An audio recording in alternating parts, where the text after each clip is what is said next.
Good morning, dear students. Yes, students. Today we will do refractive index and optical density. Refractive index क्या होता है बेटा, optical density क्या होता है, ठीक है बेटा। हमने कल रिफ्रैक्टिव इंडेक्स किया था। It is now easy to realize that refractive index of a medium is an indicator as well as a measure of its optical density. कल हमने करा था ना कि लो होगा तो क्या होगा और हाई होगा तो क्या होगा। The more higher optical density होगी तो स्पीड क्या होगी, लो, और लोअर ऑप्टिकल डेंसिटी होगी तो स्पीड क्या होगी, higher. The more the refractive index the more is optical density. जितना ज्यादा रिफ्रैक्टिव इंडेक्स होगा उतनी ही ज्यादा ऑप्टिकल डेंसिटी होगी। नेक्स्ट है रूल्स ऑफ रिफ्रैक्शन। रिफ्रैक्शन के क्या रूल्स हैं। We can easily understand the observation associated with the phenomena of the light, refraction of the light in terms to rules. हमें बेटा दो रूल बताए हुए हैं जिससे हम इस लॉ को और अच्छे से समझ पाएंगे। फर्स्ट लॉ है बेटा, अब देखो ये क्या है, बाउंड्री है, ऊपर क्या है ऑप्टिकल रेयर मीडियम और दूसरा क्या ऑप्टिकल डेंसर मीडियम। जैसे मैंने कल आपको एग्जांपल से दिखाया था, पेंसिल डाल के दिखाई थी पानी में, वैसे ही देखो ये रे आई, ये एरो क्या दिखाता है बेटा, रेयर मीडियम से वो डेंसर मीडियम में आ रही है। जाना तो उसको सीधा चाहिए था ना, क्योंकि स्ट्रेट लाइन में मूव करती है लाइट, बट वो क्या करेगी, ये जो नॉर्मल है इसकी तरफ बैंड होगी। देखो इतना बैंड हो गई है ना, जाना तो उसको ये चाहिए था बट ये बैंड हो गई है, ठीक है। तो ये a ray of light bends towards the normal when it goes from optical rare medium to optical denser medium. जब एक ray of light optical rare medium से ऑप्टिकल डेंसर मीडियम में जा रही है तब वो नॉर्मल की तरफ बैंड होती है, ठीक है बेटा। रेयर मीडियम मीन्स एयर है रेयर मीडियम, और वाटर क्या है, डेंसर मीडियम, ठीक है।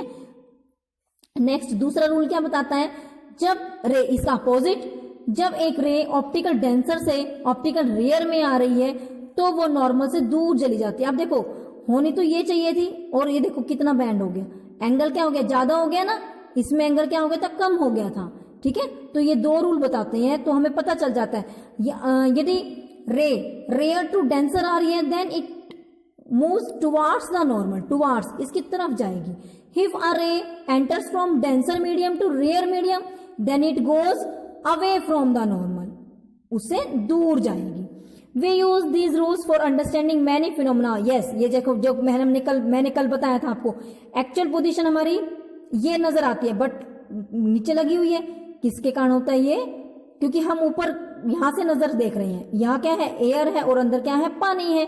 रेयर से वो कहां गई, डेंसर मीडियम में गई, ठीक है बेटा। तो वो उसकी तरफ बैंड हो गई, नॉर्मल की तरफ, ठीक है। जाना तो यूं चाहिए था और वो ये देखो बैंड हो गई नॉर्मल की तरफ, ओके बेटा। इससे क्या है, हमारे ये जो हमारे फिनोमेनाज हैं कि क्यों होता है, कैसे होता है, ये सब क्लियर हो जाता है। सेम ऐसा ही ये वाला है, आप कप में एक ट्रांसपेरेंट ग्लास में एक कॉइन डाल रहे हो, मैंने आपको पेंसिल डाल के दिखा दी, कॉइन डाल के दिखाया हुआ, ठीक है। एक्चुअली तो ये यहाँ पे है बट हमें यहाँ पर नजर आता है due to of rare and denser medium, because जब हम देख रहे हैं तो हमारे आईज से रे कहाँ जा रही है, air to water, okay. Next है refraction of light by a glass slab. Slab होती है बेटा ये कांच की, ठीक है। A parallel phase glass slab can be easily used to study the basic feature of the phenomena of refraction. Refraction को समझने के लिए हम ग्लास स्लैब का यूज करते हैं। देखो बेटा ये क्या है, ये ग्लास स्लैब है, हम इसको करते हैं एक्चुअली जब लैब्स में, यहाँ पर हम क्या करते हैं, 2 पिंस को लगा देते हैं, पी और जो आपका ड्राइंग बोर्ड होता है उसके ऊपर हम स्लैब को रख देते हैं और स्लैब को रख के बाउंड्री लगा लेते हैं। फिर हम यहाँ पर 2 पिंस पिन अप करते हैं, फिर हम उनको यहाँ पर स्लैब रख के इनकी जो रिफ्लेक्शन है हम यहाँ पर देखते हैं और उसके अकॉर्डिंग पिन लगाते हैं, ठीक है। फिर हमें जो ये क्या है, एक आ रही है, ये नॉर्मल ड्रॉ कर लिया, ये कौन है, रेयर मीडियम है, कौन है यहाँ, एयर है, और ये क्या है, कांच है, कांच की ग्लास स्लैब है ना, डेंसर मीडियम है। तो जानी तो एक्चुअली यूं चाहिए इसको, यहाँ तक देखोगे बेटा, पहले हम यहाँ तक स्टडी कर रहे हैं, ये ग्लास स्लैब है, तो ये नॉर्मल की तरफ बैंड होगी ना। अब यहाँ तक तो ये नॉर्मल रहेगी, अब यहाँ पर उसका ग्लास स्लैब खत्म हो गई है, ग्लास खत्म हो गया, अब वो दोबारा से कहाँ जा रही है, एयर में। अब देखो ये डेंसर मीडियम है और ये क्या है, रेयर मीडियम है। अब मैंने बताया था जब डेंसर टू रेयर जाएगी तो वो मूव अवे जाएगी। अब देखो ये नॉर्मल ड्रॉ कर लिया, जाना तो इसको क्या चाहिए, एक्चुअली में ये चाहिए ना, बट ये क्या चली गई, नॉर्मल से दूर चली गई, ठीक है। और रियलिटी में जो यदि हम फर्स्ट इंसिडेंट रे को देखें तो ये तो ऐसे जानी चाहिए, तो ये क्या है, अपने पथ से जाना ऐसा चाहिए था और इतनी डाइवर्ट हो गई, इसे कहते हैं डेविएशन। क्या कहते हैं हम, डेविएशन, ठीक है बेटा। ये रिफ्रैक्शन को रिप्रेजेंट कर रहा है। जब लाइट एयर से ग्लास स्लैब में गई, रेयर टू डेंसर गई, तो ये मूव्स टुवर्ड्स नॉर्मल, नॉर्मल की तरफ झुक गई। When it enters again from denser medium to rare, denser to rare गई, तब ये नॉर्मल से दूर हट गई, ठीक है बेटा। तो ये क्या, we observe that on refraction through the glass slab the final reflected ray RS, जो ये फाइनल लास्ट में जो रे निकल के आई है, is parallel to the incident ray. Incident हमारी ये थी, ये और दोनों पैरेलल है, कितना भी आगे बढ़ा दो ये दोनों नहीं मिलेंगी। However displaced relatively to the ray PQ by amount D, और कितनी डिस्प्लेड हो गई, D, ठीक है। Incident ray PQ bends its path and move along the direction MN। शुरू में क्या है, ये बैंड हो गई और MN तक चली, और फिर बाद में क्या है, अवे हो गई, ठीक है। अब बेटा ये कुछ डेफिनेशंस हैं जो आपने 7th में भी जैसे पढ़ी थी। द इनिशियल रे PQ, जो शुरू में जो लाइट हमारी ग्लास स्लैब पे पड़ी, उसे कहते हैं हम इंसिडेंट रे। जो ये वाली रे है हमारी PQ, जो ग्लास स्लैब पर एंटर करी थी, इसे कहते हैं हम इंसिडेंट रे। नेक्स्ट है बेटा द पाथ ऑफ द रे MN, जो ये MN का पाथ है, इसे कहते हैं हम रिफ्रैक्टेड रे। रिफ्रैक्टेड, क्योंकि रिफ्रैक्ट हो गई है ना, रिफ्रैक्ट हो गई है, ठीक है, इसे बोल रहे हैं हम रिफ्रैक्टेड रे। नेक्स्ट क्या है, फाइनल जो NS है वो बाहर निकल के गई है, इसे बोलते हैं एमरजेंट रे, जो बाहर निकलती है। कौन सी रे बोलते हैं बेटा, एमरजेंट रे। ये कौन है, PQ इंसिडेंट रे, MN कौन है बेटा, रिफ्रैक्टेड रे, और NS क्या है हमारी, एमरजेंट रे। द एंगल, अब एंगल की बात है, angle between the incident ray and the normal, it is called the incident angle.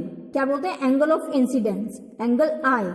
Next है angle made by the refracted ray and normal, it is called the refracted angle, angle R। Next angle made by the emergent ray and the normal is called the angle E, it is called the emergent angle. Okay बेटा, ठीक है। ये सब the angle between the refracted ray MN and the normal and the point of incidence is known as the angle of refraction. The angle MNT R dash, R dash कौन सा बेटा, ये वाला, ठीक है, क्योंकि ये तो R तो यहाँ है, फिर ये दोबारा यहाँ पर डाइवर्ट हुआ ना, इसे बोलते हैं हम R dash. Angle R dash and angle E are similar the angle of incident and the refraction respectively. Means जो एंगल R डैश है वो ये इंसिडेंट के एंगल के बराबर है, और जो एंगल R है वो किसके बराबर है, एंगल E के बराबर है, ठीक है। तो इससे क्या है, एंगल जो E है वो I के बराबर आ जाता है। नेक्स्ट है dispersion of white light by a glass prism. क्या है इसमें बेटा, जब एक ग्लास प्रिज्म, एक प्रिज्म में से, मैं आपको जूम क्लास में इसको दिखाऊंगी, ग्लास प्रिज्म में से जब व्हाइट लाइट, आपने देखा ना रेनबो बनता है, रेनबो क्यों बनता है, आम दिनों में रेनबो बनता है नहीं ना। रेनबो कब बनता है, जब बहुत तेज बारिश हो जाती है और उसके तुरंत बाद धूप निकल जाती है, बड़ी अच्छी सी सनी मौसम हो जाता है। क्यों, जब बहुत तेज बारिश हुई तो कोई ना कोई ड्रॉपलेट्स, वाटर ड्रॉपलेट्स हमारे एनवायरनमेंट में प्रेजेंट है, एटमॉस्फेयर में प्रेजेंट है। जब बारिश की बूंदों के ऊपर धूप पड़ती है तो वो क्या है, डिस्पर्स हो जाती है, फैल जाती है, क्योंकि जो सनलाइट है वो व्हाइट कलर की है और वो 7 कलर्स में टूट जाती है, उसे कहते हैं हम डिस्पर्जन ऑफ लाइट। ओके बेटा, when white light get dispersed into its respective colours, respective 7 colours, then it is called the dispersion of light. अब प्रिज्म, जो हमारा पानी की बूंदे हैं वो एक प्रिज्म का काम करते हैं। प्रिज्म एक ऐसे ट्राइंगुलर होता है बेटा, ठीक है। A prism is a piece of transparent material bounded by 2 plane surfaces inclined at an angle. We generally use prism having triangular faces. It was in the year 1686 when Sir Isaac Newton did his well-known experiments on passage of white light through a glass prism. तो जो Newton थे, ions Newton sir थे, वो अपना experiment कर रहे थे white light के ऊपर। जब उन्होंने ग्लास प्रिज्म के ऊपर से व्हाइट लाइट को गुजारा, he made a narrow pencil of light to fall on a glass prism. The emergent light जो वहां से प्रिज्म में से निकली was received on a white paper, white screen, उन्होंने उसको white paper पे ले लिया। It was observed that there were 7 colours, वहां पर 7 कलर नजर आए हमें स्क्रीन पर। क्या नाम थे उनके? Violet, indigo, blue, green, yellow, orange and red. इनको कि बेटा we can remember them in the correct order of through the acronyms VIBGYOR, क्योंकि बेटा जो इनके नाम है वो आपको इसी अनुसार इसी क्रम में आपको लर्न करने होते हैं, इसी सीक्वेंस में आपको लर्न करने होते हैं, इसीलिए इनका फर्स्ट लेटर ले लिया, इसका नाम दे दिया VIBGYOR. V for violet, I for indigo, V for blue, G for green, Y for yellow, O for orange and R for red. तो इस तरह से याद करने की बजाय हमने इसको नाम दे दिया विबग्योर। ठीक है, तो विबग्योर आपको पास आएगा तो आप उसको एक्सप्लेन कर दोगे, वायलेट से शुरू होकर रेड पर खत्म होता है। इस तरह से होता है बेटा, जब वाइट लाइट गई तो ये 7 कलर्स में टूट गई। A parallel faced rectangular glass block was not only deviating और bending an incident ray towards its base but was also splitting. ये सिर्फ बेंड ही नहीं हुई, एयर से ग्लास में गई, बेंड तो हुई है, साथ साथ ये स्प्लिट भी हो गई है, टूट गई है अपने कॉन्स्टिट्यूएंट्स कलर में। ठीक है, और इसको बोलते हैं हम dispersion of light. We call this phenomena splitting of white light into 7 colors as the phenomena of dispersion of light. In air, all colors propagate with the same speed. Air में सारे कलर एक ही speed से move करते हैं, propagate मतलब propagate करते हैं, चलते हैं। But in a material medium, light rays of different colors propagate with different speeds. Yes, but जब किसी मीडियम में चलते हैं तो उस हर एक कलर की अलग अलग स्पीड होती है। आपने देखा है जो रेड कलर, ज्यादातर रेड साइन लगाए होते हैं, जैसे आप एम्बुलेंस है उसके आगे रेड का क्रॉस का निशान लगा रहता है। क्यों? क्योंकि जो रेड है वो दूर से विजिबल होता है। डेंजर जो आपके इलेक्ट्रिसिटी के खंभे वगैरह होते हैं, ठीक है ना, पोल्स होते हैं, उनके ऊपर रेड कलर का ही साइन होता है। क्यों? क्योंकि जो रेड कलर है, ये देखो, speed of violet colour is minimum while that of the red colour is maximum. Red colour की स्पीड सबसे ज्यादा है, दूर से ये हमें विजिबल हो जाता है। Hence a ray of red colour bands minimum, ये सबसे कम बैंड करती है। This result is white colour split into 7 constitutes color from red to violet. Okay बेटा, नेक्स्ट है प्राइमरी कलर और कंपोजिट। प्राइमरी कलर क्या होते हैं बेटा? रेड, ब्लू, ग्रीन, इन तीनों को हम प्राइमरी कलर कहते हैं। क्या मतलब है प्राइमरी कलर का? हम इन तीनों में से किसी भी दो को भी मिक्स करेंगे then we get a new colour. जब भी हम किसी दो को मिक्स करते हैं तब हमें एक न्यू कलर मिल जाता है, और जब हम रेड, ब्लू, ग्रीन तीनों को मिक्स करते हैं then we get white colour. So it is called the primary colours. और जो हम इनसे बनाते हैं they are called the composite colour. Okay बेटा, नेक्स्ट है रेनबो। रेनबो भी मैंने वैसे आपको बता ही दिया, तो ये नेचुरल फिनोमेना है, नेचुरल डिस्पर्जन का एक एग्जाम्पल है। ओके बेटा, आज हम यही करेंगे, नेक्स्ट वीडियो में हम लेंसेज को डिस्कस करेंगे। ओके बेटा।